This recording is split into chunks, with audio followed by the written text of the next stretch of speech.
Good day po sa inyong lahat. Welcome na naman sa another episode ng ating vlog. Yan. Ngayong araw, ang i-discuss po natin ay tungkol doon sa mga katanungan tungkol sa mga manok na paminsan-minsan kasi may bigla na lang na namamatay. Halimbawa po, pagkagising at pagpunta nyo po doon sa manukan ninyo, biglang may makikita na lang kayong isa na namatay at nababahala po kayo dahil hindi nyo alam kung ano yung ikinamatay nun. Ayan. So, tawagin natin siyang kumbaga unidentified cause of death. Ayan.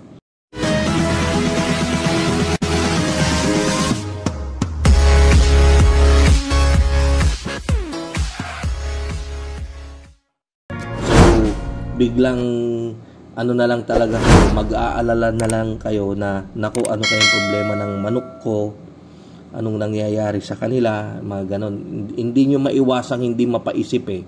Kaya lang syempre, di ba, baguhan lang kayo, hindi nyo pa alam kung ano yung mga ganyan. So talagang maaburido po talaga tayo.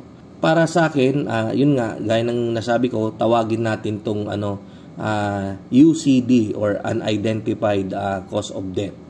Ayan, so yung dun sa mga nakabili sa atin ng RTL, maging ganun din sa mga subscriber natin na baguhan at naka-experience ng ganun ay talagang magtatanong sila sa akin, ano daw ba yung nangyari.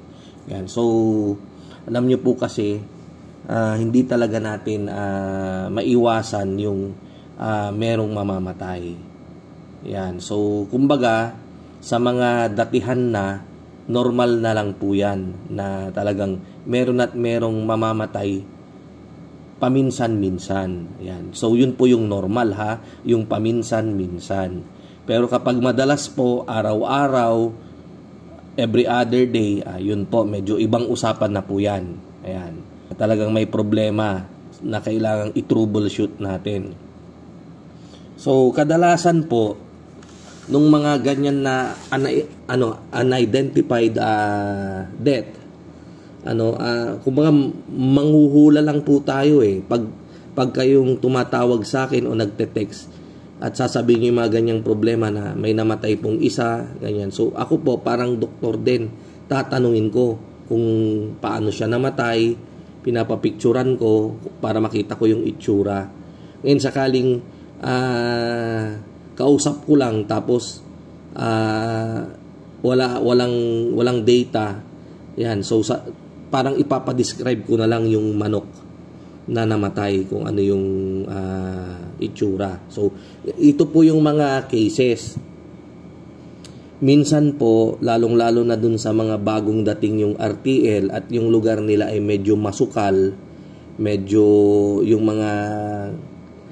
mga paligid nila ay maraming kawayan, may ilog, yung mga ganyan. Normal po na problema po dyan ay ang pag-atake ng wildcat, yung yung ahas, at saka yung daga.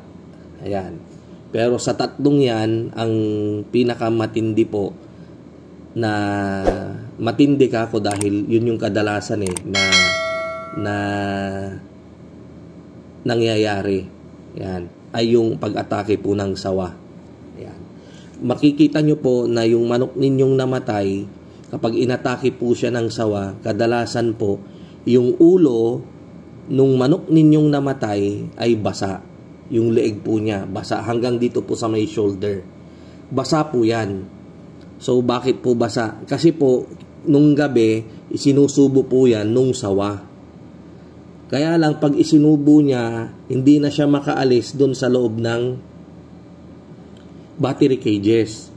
Hindi niya po ma-pull out yung, yung katawan niya, yung ahas. Kasi kapag isipin nyo po, kapag yung ahas isinubo niya yung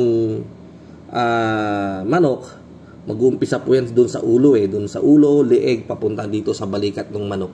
Kapag isinubo niya at hihilahin niya na palabas yung manok sa cages, hindi niya na po maalis, hindi na po siya makakaalpas. So ang mangyayari po, mapipilitan siyang iluwa. Iluluwa po niya yung manok na kanyang nilulunok, nilalamon, Ayan. And then lilipat na naman siya dun sa isang manok na dun din sa cages na yon, at same process, ganun na naman yung gagawin niya. Kaya minsan isa, dalawa, minsan 3 o 4 yung namamatay na manok dun. Tapos manonotice na lang natin na nabasa yung leeg. Ayan. So minsan hindi makapaniwala yung subscriber natin. So ang ginawa niya, nagmasid sila. Ayan. At bandang 3:00 nakita nila napakalaking sawa. Ayan. So actually po yung sawa na yan na umaatake, kahit na sinlaki lang siya ng anong tawag dito, yung wrist, arm, tapos yung singlaki lang ng yung dito sa sinusutan natin ng relo, na singlaki lang nung ganun ng bata. Ayan, pwede na po niyang isubo yung manok. Bibigkisin niya po yan, tas uunahin niyang dun sa ulo. Ayan, kaya lang hindi talaga siya makalabas. Kaya iluluwa niya. Ayan. So, yun po yun. Pangalawa, titignan din natin, kung hindi basa, titignan din natin yung puweta ng manok kapag basa. Basa, tapos may parang lumalabas na puti. So, ang ibig sabihin naman po niyan, nabasagan po siya. Nabasagan po siya ng itlog dun sa loob ng kanyang katawan. Kaya, at hindi niya po nailabas, kaya namatay po siya. Ayan. Maaring nung mga nakarang araw pa nangyari yon, kaya lang na-infection siya, hindi na nakayanan, kaya namatay. So, ganun din po yon. Yung iba naman po, basa, tapos lumuwa yung kanyang bahay itlog. Ang tawag po natin dyan, ito po yung tatawagin natin prolapse. Ano po siya, lumalabas po yung kanyang bahay itlog. Yung nag-hold ng itlog dun po sa loob ng kanyang katawan. Ayan, so, and then may mga dugo. So, prolapse po yan, prolapse. Yung iba naman, maaring na-stroke sa sobrang init, tapos hindi kinaya ng kanyang katawan, na heat stroke siya. Bihibira ding mangyari po yan, dahil itong manok na alaga natin ay matibay po ito. Napakatibay po nito kumpara dun sa broiler. Hindi nyo po alam, makwento ko lang, alam nyo po ba na yung broiler, kapag ang broiler ay sobrang mainit, lalo na yung mga bandang 2:00, 3:00, ayan, naku po, kailangang maglakad ka dun sa growing house mo. Conventional house po ito, yung old model. Kailangan mong maglakad dun sa manukan mo, dun sa taas ng building, para yung mga manok na alaga mo, lalo na kapag ready for harvest na, malalaki na yan. Very prone po yan sa heat stroke. Kailangan mong maglakad para yung manok mo tumayo at uminom ng tubig. Kasi po sa sobrang init, tamad na po silang tumayo at uminom ng tubig. Kaya ang mangyayari, mamamatay po yan. Pag namatayan po kayo, pag na-heat stroke po yung broiler, sako-sako po yung inyong makukuha na heat stroke. Ayan. Pag sa tunnel ventilation na poultry house naman, yung broiler, kapag nawalan ng ilaw, yung 5 minutes po, sobrang dami yung mamamatay dyan. 1,000 po, baka 5,000 ganyan, or mas worse pa. Kasi po mawawala ng ilaw, siksikan po yun, masosuffocate po sila. So, kaya nga po, kapag ang poultry na tunnel ventilation, kailangan may generator. At hindi lang isang generator, kundi 2, para may backup. Sakaling nasira, ayaw umandar, may option ka naman yung second generator. So, ganyan po. Kaya malaki rin yung puhunan sa pagtatayo ng tunnel ventilation. Ayan. So, ganun po. Possible heat stroke. Pangalawa naman, may mga iniinda rin siyang mga problema sa loob ng kanyang katawan na hindi na natin syempre nakikita at maano na lang talaga natin kapag sila ay namatay na. Yan. So, minsan, yung mga paglaki ng liver, at kung ano-ano pa, pero napaka-ano naman na yan kasi hindi naman talaga natin makikita yan, not unless nabubuksan natin yung yung katawan ng manok para i-identify, kumbaga i-autopsy natin. Pero 'di ba, tatawag ka pa ng doktor, wala namang doktor sa area. Tapos may matawag ka man, nahiya mo namang bigyan lang siya ng, sabihin mo na sa 500 pesos na lang, mas mahal na yon kaysa dun sa manok. Yan. So kaya nga ang mga preventive dyan, basta alagaan natin silang mabuti, tamang pakain, tamang painom, vitamins, antibiotics kapag may sipon, anti-malaria para hindi sila magka-malaria, purga, yan. Diyan po iikot yung mga natin, yung buhay. Yan yung mga kailangan nating gawin sa ating mga manok. Ayan. So, tandaan nyo po yung paisa-isa. Halimbawa, may namatay ngayong isa. And then, nung last week, may isa, or 2 weeks ago, 3 weeks ago, may isa. Normal lang po yan. Ang hindi po normal ay yung daily o every other day. Kasi kapag daily, mauubos yung manok nyo. Kapag every other day, ganun din. Ayan. So, ang number 1 po talaga rin, natandaan ninyo, biosecurity. Baka po sa sobrang tuwa nyo, first time nyo, tinawag nyo yung mga kapitbahay nyo, naku, tara dito, mga marites. Diba? Tara dito, mga marites.